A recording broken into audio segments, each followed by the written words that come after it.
বিরতির পর আবারও আপনাদের স্বাগত। প্রদেশ বিজেপির যুব মোর্চার দ্বারা আয়োজিত 7 দিনের কার্যক্রমের শেষ দিন অর্থাৎ আজ বৃহস্পতিবার সকাল 9টায় বিটি কলেজের প্রাঙ্গণ থেকে এক সাংগঠনিক বাইক র্যালির আহ্বান করা হয়েছে।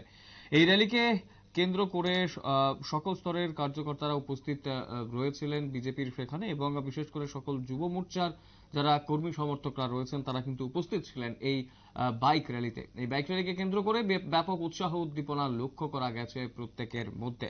প্রদেশ বিজেপির যুব মোর্চার দ্বারা আয়োজিত 7 দিনের কার্যক্রমের শেষ দিন অর্থাৎ বৃহস্পতিবার সকাল 9টায় বিটি কলেজ প্রাঙ্গণ থেকে এক সাংগঠনিক বাইক র্যালির আহ্বান করা হয়েছে। গোটা বিষয়টাকে কেন্দ্র করে এক প্রকার বলাই যায় যে যুবদের অবশ্যই চাঙ্গা রাখতে চাইছে বিজেপি, এবং 2024-এর নির্বাচনকে কেন্দ্র করে এই মুহূর্তে প্রস্তুতি কিন্তু শুরু করে দিয়েছে বিজেপি দল।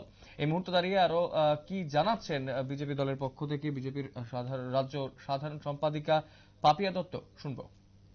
24-এর নির্বাচনের একদম দোরগোড়ায় দাঁড়িয়ে রয়েছি। সেই নির্বাচনকে সামনে রেখে সাংগঠনিকভাবে ভারতীয় জনতা পার্টির বিভিন্ন রকম কর্মসূচি আমরা পালন করছি। আমাদের একটি বিশেষ কর্মসূচি চলছে, সেটা যুব মোর্চার উদ্যোগে মণ্ডল সশক্তিকরণ অভিযান।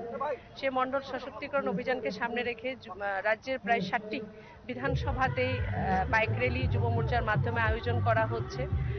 আজ আগরতলা যুব মোর্চা মণ্ডল কমিটির উদ্যোগে বাইক র্যালি অনুষ্ঠিত হবে। এখানে আমাদের জেলা সভাপতি যুব মোর্চার উনি আছেন প্রসেনজিৎ দা, আমাদের মণ্ডল সভাপতি সঞ্জয় দাস ও আছেন যুব মোর্চার, এবং প্রত্যেক যারা নেতৃত্ব মণ্ডল কমিটির প্রত্যেকে এখানে অংশগ্রহণ করবে। আপনারা শুনলেন বিজেপি নেত্রী পাপিয়া দত্ত কি জানিয়েছেন আজকের এই র্যালিকে কেন্দ্র করে। 2024-এর নির্বাচন যত এগিয়ে আসছে বিজেপি দল কিন্তু স্বাভাবিকভাবেই বিভিন্ন জায়গাতে তৎপরতার সঙ্গে কাজ করে চলেছে।